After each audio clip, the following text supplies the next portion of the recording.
Hi everybody. Today we're going to be talking about section 8.1, which is about the measurement of the length of curves. This is one of the key tools that we use in physics, for example, or engineering, when we're describing the path that an object takes in space. I'd also like to point out that I'm really leaning into my maximum pandemic hair here. It's starting to get a little absurd. Watching the progress over the course of these videos has been rather amusing. So, that aside, let's try not to be too distracted by my beautiful large hair, and we'll get to the content of this lecture. The basic question that we're going to ask is, given a curve, how long is it? And by a curve, what we mean is the image of a function. So something like this is a curve. So this is the curve given by y is equal to x squared, say between the point 0, 0 and 2, 4. Okay? And so the basic question we're after is, can I measure how long I've traveled along this parabolic path from this point to this one? The basis for this discussion is going to be the simple case that I think most people learn in 8th grade for the first time, which is the distance formula between 2 points, or the distance of a line segment. So if you had a point x1, y1, and you had a different point x2, y2, and you asked how long is it from point 1 to point 2, what you learned, probably in 8th grade, is that the distance between those 2 points is given by the square root of the distance between the x values squared plus the distance between the y values squared, right?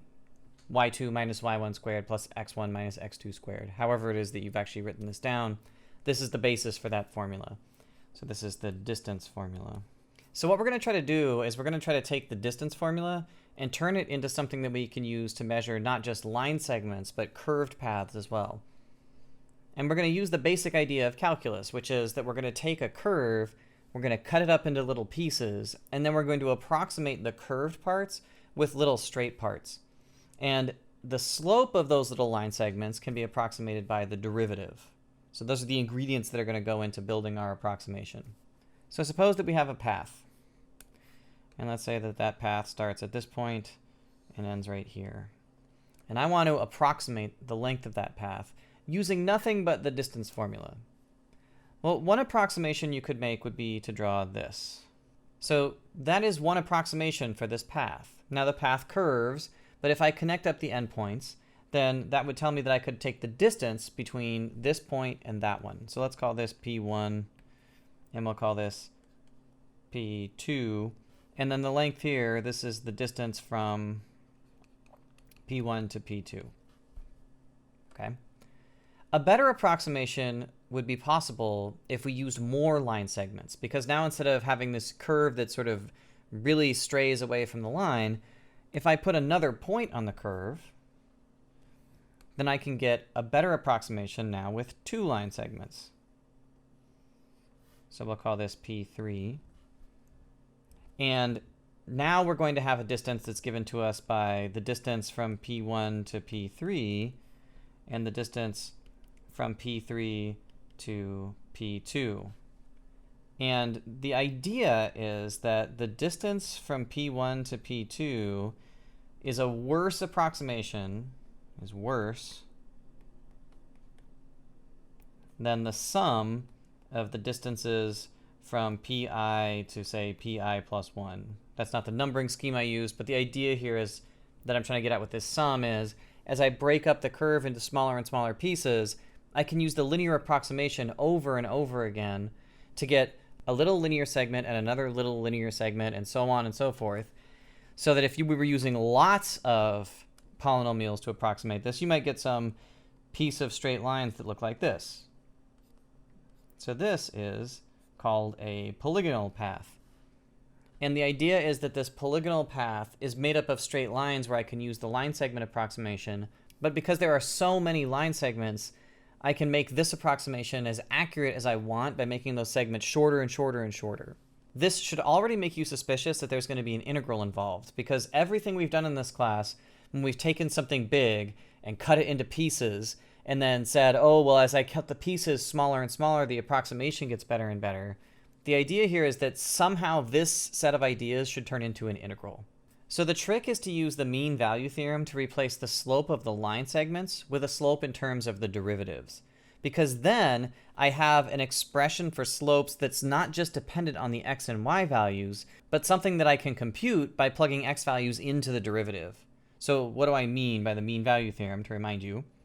The mean value theorem says that if you have a function f and you draw the line segment that connects the endpoints, that the slope of that line segment has to occur somewhere on f as the slope of a tangent line.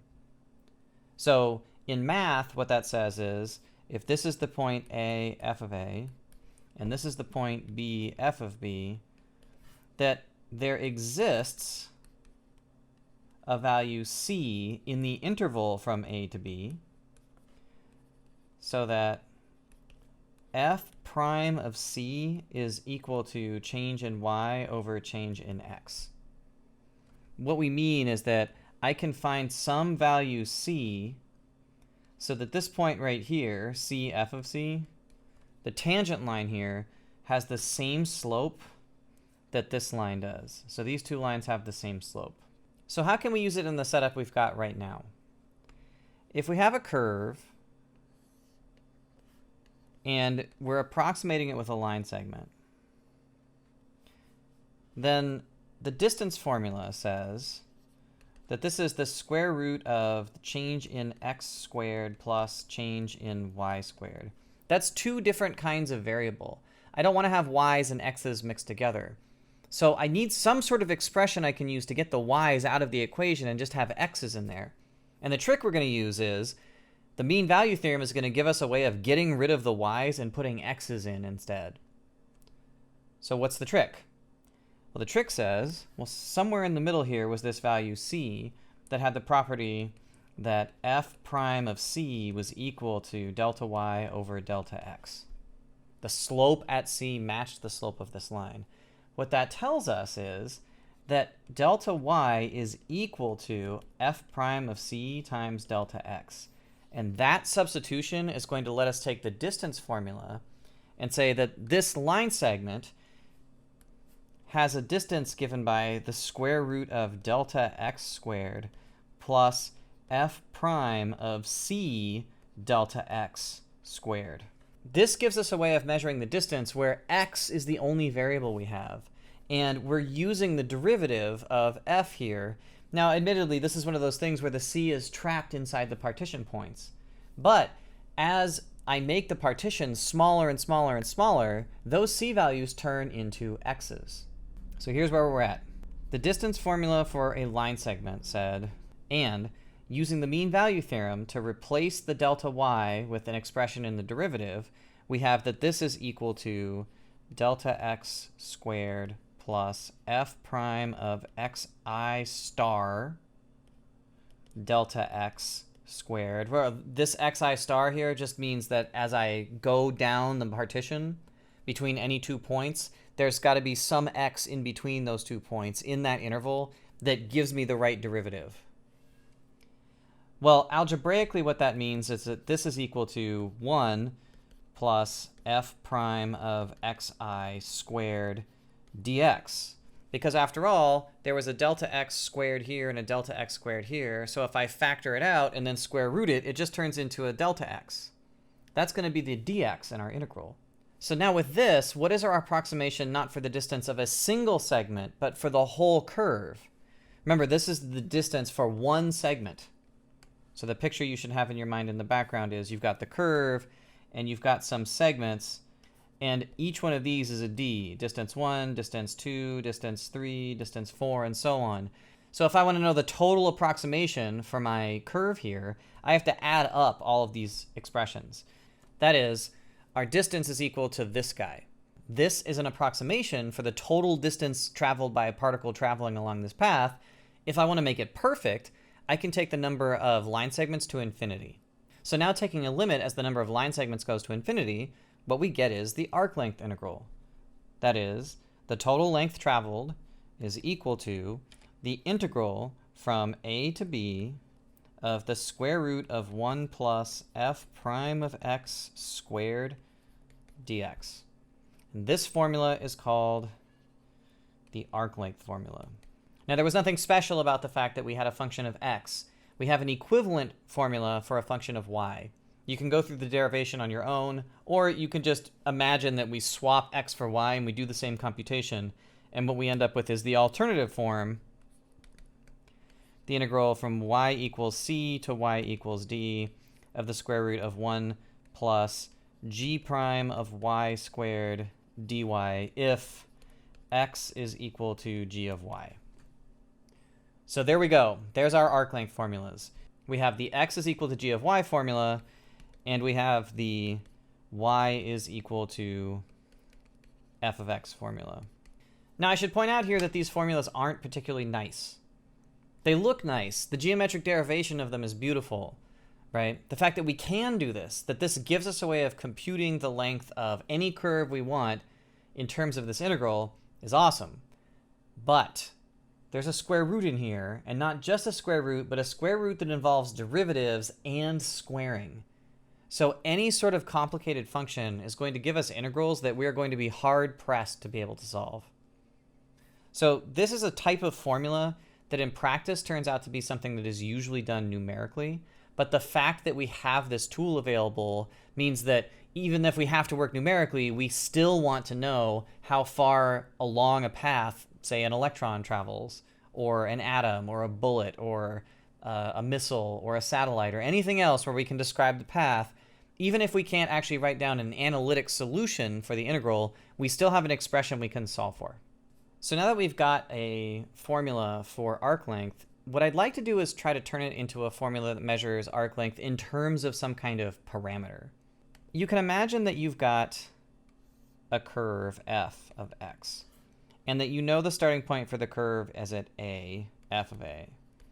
But you don't actually know where the particle is going to end. You just know the path it's going to travel. And you want to be able to know how far it went for any value of t that you chose. So let's just suppose that you chose some t right here. That means that this point is t f of t.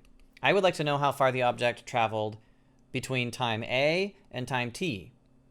And I want that t to be able to move anywhere on the path, right? You give me a time, I should be able to tell you how far the object has traveled. So we're going to take the arc length formula and we're going to turn it into something called the arc length function. So the arc length function is s of t is equal to the integral from a to t of the square root of 1 plus f prime of x squared dx. So this formula right here is called an integral formula because it has an integral inside of it, obviously. But the idea is you could give me any time I wanted, and this will tell me how far the object traveled on that path based on the formula that you gave me. So if you give me a mathematical description of a path that an object has traveled on, I can tell you exactly how far it traveled between time a and time t. So the function s of t has some really nice properties, okay? And one way that we can think about its nice properties is we can write down exactly what it is that it's measuring. S of t is equal to the integral from a to t of a thing that we call ds. And so ds is called unit arc length. That's very easy to write down as a formula. And the reason that we can write it down that way, the reason that we want to write it down this way is because you notice this doesn't refer to x. It doesn't refer to x, and it doesn't refer to y, and it doesn't refer to any sort of parameter that's driving the path as well. So ds is sort of a dimensionless unit. I can think about x as a function of y, or y as a function of x, or x and y as a function of some other variable w or theta. And the formula for determining arc length is the same. So what is ds? Well, if you had some path and you had 2 points, this distance right here is delta x. That's the x change that you went from point 1 to point 2. And this distance right here, that's delta y. The point is that delta y and dy are almost the same. So what is dy? Well, dy is this, because dy measures the differential, which is in terms of the derivative. So what's happening here is we're taking a tangent line approximation to the curve and imagining that we're just continuing along the tangent line for delta x period of time, and then whatever the change is the differential dy. And so this triangle really is dx, dy, and ds. So ds you can think of as being the length of the hypotenuse of this little right-hand triangle. And what that means is that we got a really nice relationship between ds, dx, and dy. ds squared is equal to dx squared plus dy squared. This is the easiest possible way to memorize the formulas that go into the arc length integral, okay? Because you can solve for whichever one you want. You can rearrange this to be an integral in terms of dy or an integral of dx just by dividing. So if I know that ds squared is equal to dx squared plus dy squared, then that means I know the following. I know that ds squared is equal to 1 plus dy dx squared all times dx. I can factor out the dx squared. And then if I square root both sides, I get ds is equal to the square root of 1 plus dy dx squared dx. So that right there is the Leibniz notation for the integral formula for arc length. So I can take this Pythagorean identity up here and I can turn it into an expression for ds. If I want to do the same thing for dy, I could have factored out dy squared, and instead of getting dy dx, I would have gotten dx dy, which is just g prime of y.